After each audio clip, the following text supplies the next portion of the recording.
দর্শক, বিজয় দিবস উপলক্ষে রাষ্ট্রপতির পক্ষ থেকে বরাবর একটা সম্বর্ধনা অনুষ্ঠানের আয়োজন করা হয়। কিন্তু এবারের আয়োজন হয়েছে বটে, সেখানে অনেক রকম ঘটনা ঘটেছে এবং সেই অনুষ্ঠানে উপস্থিতি নিয়েও নাটকীয় নানা ঘটনা ঘটেছে। প্রথম কথা হলো যে প্রধান উপদেষ্টা ডক্টর মোহাম্মদ ইউনূস সেখানে যাননি। সেখানে আমন্ত্রণ জানানো হয়েছিল বেগম খালেদা জিয়াকে, তিনিও যাননি। আর আমন্ত্রণ জানানো সত্ত্বেও ডক্টর কর্নেল অলি আহমেদ সেটি প্রত্যাখ্যান করেছে বৈষম্য বিরোধী ছাত্র আন্দোলনের নেতারা। বিএনপি খুব দলে বলে গেছে তাও না, মির্জা আব্বাস সহ কয়েকজন নেতা গেছেন, জামাতের কয়েকজন নেতা গেছেন। খুবই অনাড়ম্বর ছিল, অর্থাৎ মানে যাওয়া দরকার তাই গেছেন, এরকম একটি অবস্থা ছিল রাজনৈতিক মহলে। অর্থাৎ রাজনৈতিক অঙ্গন থেকে খুব সাড়া ছিল না।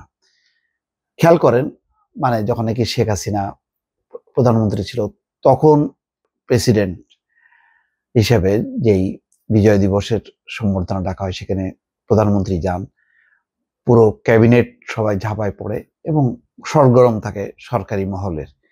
কিন্তু এবার কিন্তু তেমনটা হয়নি। প্রধান উপদেষ্টা ডক্টর মোহাম্মদ ইউনূস নিজেই যাননি। দুজন বিশিষ্ট ব্যক্তিকে দাওয়াত দেওয়া হয়েছিল, তার মধ্যে একজন বেগম খালেদা জিয়া, তারেক রহমান লন্ডনে থাকার কারণে সম্ভব হয়নি। কিন্তু বেগম খালেদা জিয়া সেনাকুঞ্জে গেছেন, কিন্তু বঙ্গভবনে আসেননি। এটাও কিন্তু একটু অনেকেরই নজর পড়েছে। আর আনুষ্ঠানিক একেবারে বর্জন করেছেন কর্নেল অলি এবং বৈষম্য বিরোধী ছাত্র আন্দোলন। তারা শুধু বর্জন করেনি, তারা রীতিমতো বিবৃতিও দিয়েছে যে কেন তারা যাচ্ছেন না। তবে তিন বাহিনীর প্রধান, যুদ্ধাহত মুক্তিযোদ্ধা এবং অন্যান্য বিভিন্ন রাজনৈতিক দলের তারা রীতি অনুযায়ী সেখানে গেছেন। অনুষ্ঠানের সরকার প্রধান ডক্টর মোহাম্মদ ইউনূস কেন অনুপস্থিত ছিলেন সে বিষয়ে কিছু জানা যায়নি। দিবসটি উপলক্ষে প্রধান উপদেষ্টা সকালে সাভার জাতীয় স্মৃতিসৌধে বীর শহীদদের প্রতি শ্রদ্ধা নিবেদন করেন। এছাড়া এদিন জাতির উদ্দেশ্যে ভাষণ দেন তিনি, প্রধান উপদেষ্টা। প্রতি বছর বঙ্গভবনের সম্বর্ধনা অনুষ্ঠানটি বাংলাদেশ টেলিভিশনে সরাসরি সম্প্রচার হলেও এবার ছিল তার ব্যতিক্রম। বিটিভির একজন কর্মকর্তা বলেছেন, অনুষ্ঠানটি রেকর্ড করা হয়েছে, সরাসরি সম্প্রচারের নির্দেশনা ছিল না।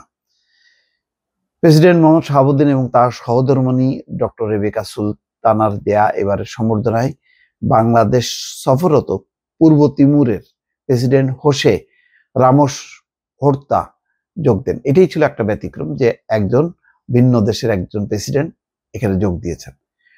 প্রধান বিচারপতি সৈয়দ রেফাত আহমেদ, উপদেষ্টা মণ্ডলীর সদস্য, তিন বাহিনীর প্রধান, রাষ্ট্রদূত, বিভিন্ন দেশের হাইকমিশনার, বিএনপি, জামাত সহ বিভিন্ন দলের প্রতিনিধিরা সম্বর্ধনা অনুষ্ঠানে অংশ নেন।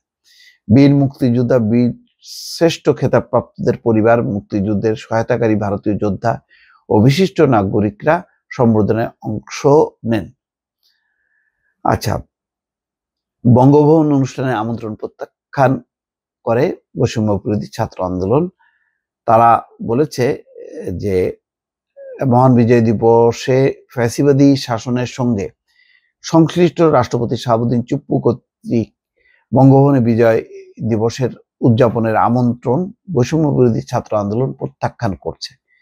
নির্বাহী কমিটির সিদ্ধান্ত অনুযায়ী বৈষম্য বিরোধী ছাত্র আন্দোলনের সঙ্গে সাংগঠনিকভাবে যুক্ত কোনো নেতাকর্মী আজ বঙ্গভবনে মহান বিজয় দিবস উদযাপন অনুষ্ঠানের যাবেন না বলেও উল্লেখ করা হয়। বঙ্গভবনে আমন্ত্রণ প্রত্যাখ্যান কর্নেল অলি। বিজয় দিবস উপলক্ষে বঙ্গভবনে প্রেসিডেন্টের সম্বর্ধনা অনুষ্ঠানের আমন্ত্রণ প্রত্যাখ্যান করে অংশ নেননি লিবারেল ডেমোক্রেটিক পার্টির প্রেসিডেন্ট ডক্টর কর্নেল অলি আহমেদ বীর বিক্রম।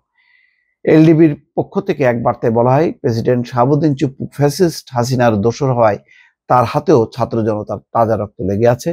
এই কারণে কর্নেল অলি আহমেদ বীর বিক্রম বঙ্গভবনে অনুষ্ঠান প্রত্যাখ্যান করেন। যাই হোক, নানা আলোচনা সমালোচনার মধ্য দিয়ে এই এবারের রাষ্ট্রপতি আয়োজিত বিজয় দিবস উপলক্ষে যে সম্বর্ধনা অনুষ্ঠানটি সেটি সমাপ্তি ঘটেছে। দর্শক ভালো থাকবেন, আল্লাহ হাফিজ।